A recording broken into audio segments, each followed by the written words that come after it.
This is my little travelling notebook, but as you can see, it's getting on a little bit now.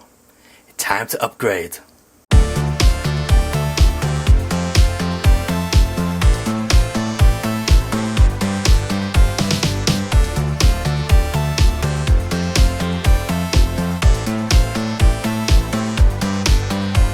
So yes, in my job I do go from place to place at times, and I do need a little PC to do some work while I'm out and about. Thing is, I don't want to be lumbering about a great big heavy machine, and when I do use the PC, it's only basic office applications which are used. So it's time to upgrade this 4-year-old Asus. Now as you can see, it still looks to be in very nice condition, and that's because I do take care of my stuff. But believe it or not, this is actually 4 years old. And it was very cheap when I bought it, only 38,000 yen. But yes, it's starting to show a bit of a slowdown here and there, so it's time to upgrade. Now you may know that recently I did a review of this tablet which I got. This is the Headwolf. What number is this again? I can't remember what name it is now, but this is a Headwolf tablet, and I've been very happy with it. So I thought, I wonder if Headwolf do any sort of notebook or anything like that. Maybe we can get a good value for price deal. Well, they didn't actually have any notebooks, but they do a nice 10-inch tablet, the HPad 1, and it also has a keyboard attachment. So I went and picked these up. Let's take a look and see how good they are. And here's the actual tablet itself, and as you can see, it's got a beautiful 10-inch vibrant screen there. Very, very nice indeed. The back of the device is made out of aluminium, very cool to the touch, and I do like this baby blue color. Got a camera there as well, which performs fairly decently. We've also got a camera on the front, just up there. Now what's very interesting is this thing has 4 sets of speakers. So we've got the USB-C charging port here, and then we've got 2 stereo speakers. We've also got our SIM card tray. Yes, you can put a SIM card in this and go online. On this side, we've got another set of speakers, another 2 set of speakers. Very interesting, so quad sound. On the bottom here, we have our pogo pin ports, so we can connect this up to the keyboard, and that's what we're going to do right now. So this is the actual keyboard, as you can see.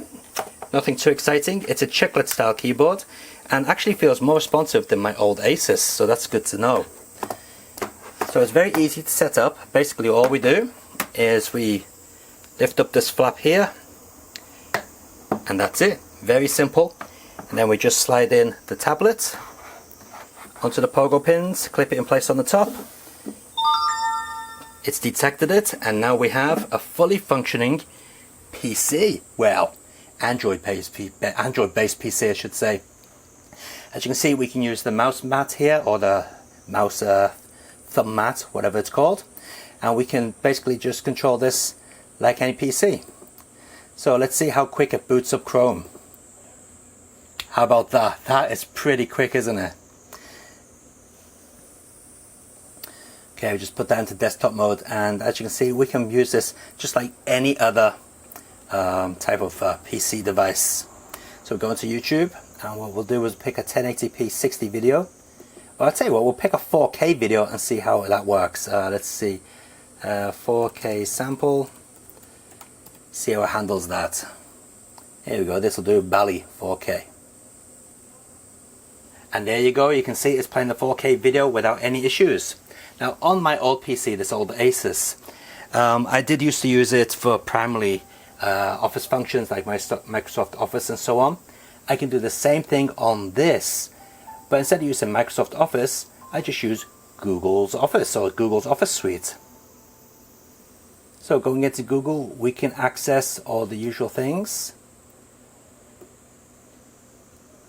including Google Docs. So going into Google Docs, I'll be able to open up all my usual stuff, such as Microsoft Word, Excel files, PowerPoint, things like that. So yeah, I can do everything I need to do on here that I would normally do on the little laptop. So not that much of a difference really. Even got access to all my stuff stored in the Google Drive. Very simple. But you guys don't care about this. What you guys care about is, does this play games?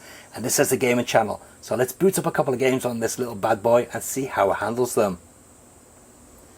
Okay, the first thing we're going to check out is a bit of PSP with Tekken 6.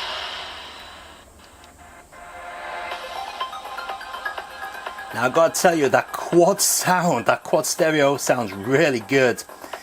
I mean, it's a shame you guys can't hear this because I'm using the lavalier mic, but it really does give a great impression of stereo sound. We've got two speakers here, we've got two speakers there firing out the sound. Sounds amazing. A little bit of low end in there as well, not bad at all. Okay, let's get into the battle. Round one.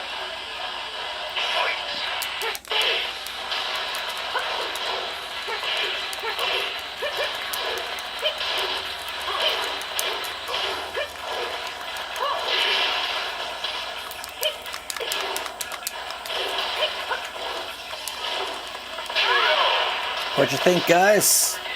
Is it handling PSP okay? Round two. Seems to be doing a pretty good job there. Not bad at all.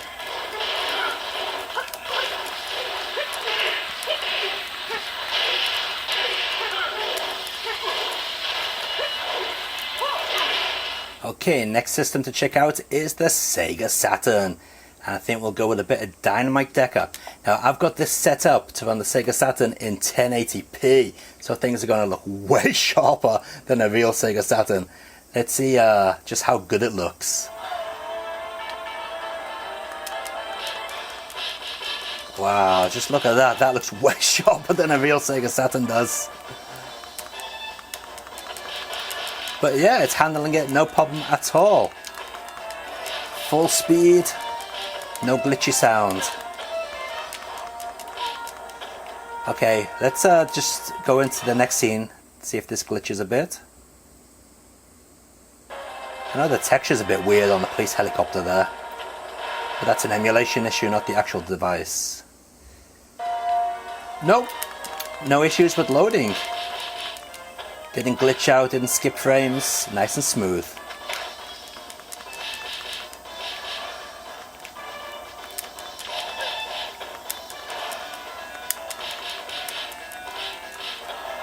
Alright, let's move on to another system. Next to check out is the original PlayStation. Well, we know that's going to work, but we'll check it out anyway. Oh, by the way, anyone wondering if we can get this in full screen? Yes, you can. You just do that. So as you can see, no problems whatsoever. Now, I know we showed Tekken 6 on the PSP, but we've shown Tekken 3 here on the PlayStation, because Tekken 3 is one of those games that pushes the hardware. 60 frames per second, PlayStation's high resolution. As you can see, it's looking good.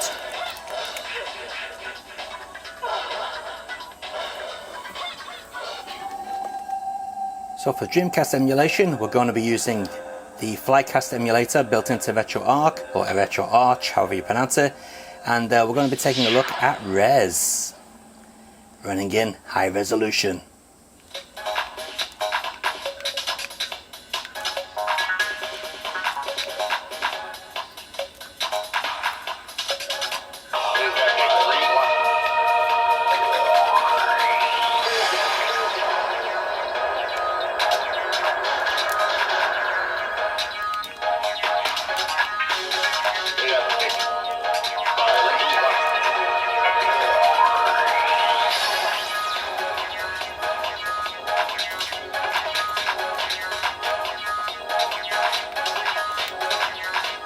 So things are getting a little bit busier in the game now, and as you can see, still no problems. So yeah, Dreamcast emulation is a good one.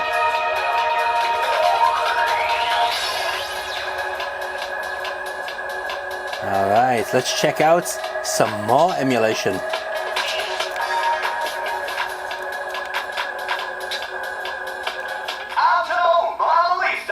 Okay, we're going to try the impossible. We're going to see if this will run GameCube. I highly doubt it. But we'll give it a try anyway.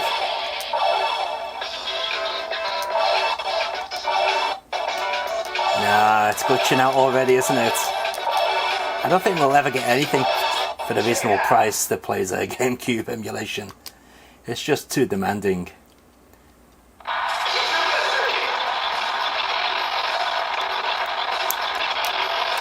Okay, well that looks smooth enough, but the race hasn't started. There we go. It's, yeah, crawling to a halt already.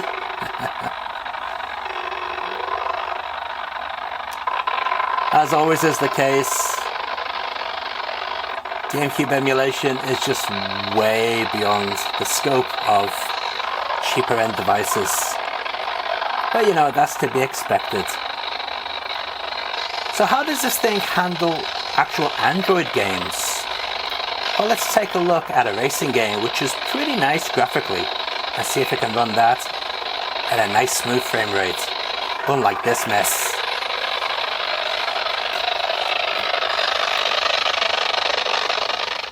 Okay, so here we go with GT Racing 2, an Android racing game by Gameloft. Let's see how well this works. So we've got it set up with controller options. So we should be able to play this with the 8-bit Do control pad. And as you can see, that is looking nice. Alright, we've got an in-car view. There we go.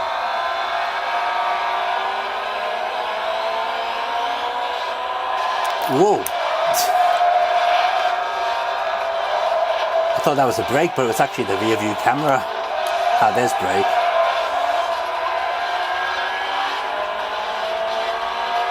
I'm happy with that performance. Look at that, that is lovely and smooth. And it's running at high settings as well.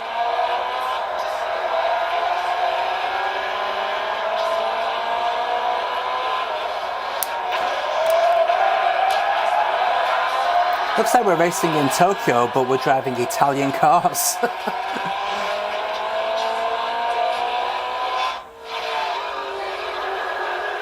Absolutely useless. 5th place.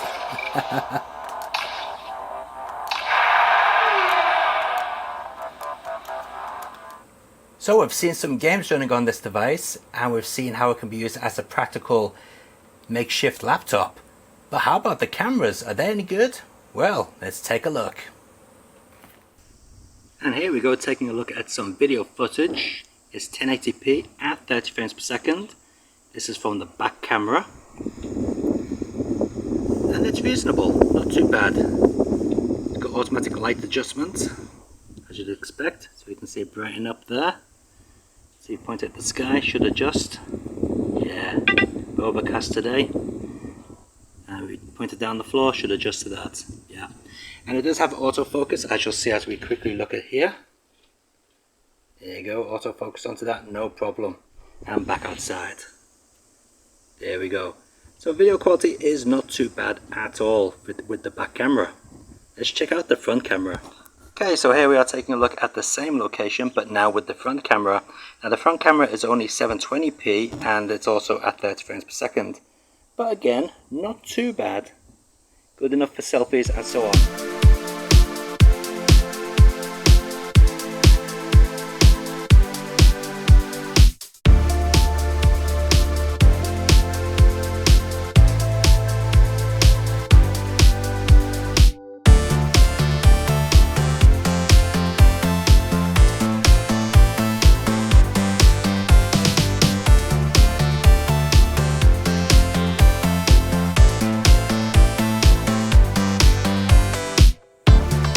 So there we have it. This is my replacement for my aging Asus. This is the Headwolf HPad 1. Now when this was new, this was 38,000 yen, pretty cheap. This is way more powerful, not only in CPU, but also in memory and storage space and so on. Way more advanced than this. Now the price of this, including the keyboard, is about 42,000 yen, but that's not too bad. It's a little bit more, but it is also a lot lighter than this. This is only, I think it was 980 grams. This is way below that. So again, very portable, very easy to carry, but with much more power. Now remember, I was only using this for light office applications, and I can do all that on here, plus much more, because it's a more capable machine. So for me personally, the HPad 1 is a very good replacement for basic PC usage. Not to mention I also get a tablet which I can take out of the dock, take some photos with it. It's much better for doing selfies and photographs than this thing is, and a lot more portable. Plus the battery life on it is a lot better. This does have good battery life at around about 4 hours with constant streaming. This will outdo that at around about 6 hours, so not bad at all. But yeah, I'm very happy with this purchase. I'm going to put some links in the video description down below if you're interested in getting the HPad 1 or the dock. So check out those links, and yeah, until next time guys, take it easy, keep on gaming and enjoy your games. See ya!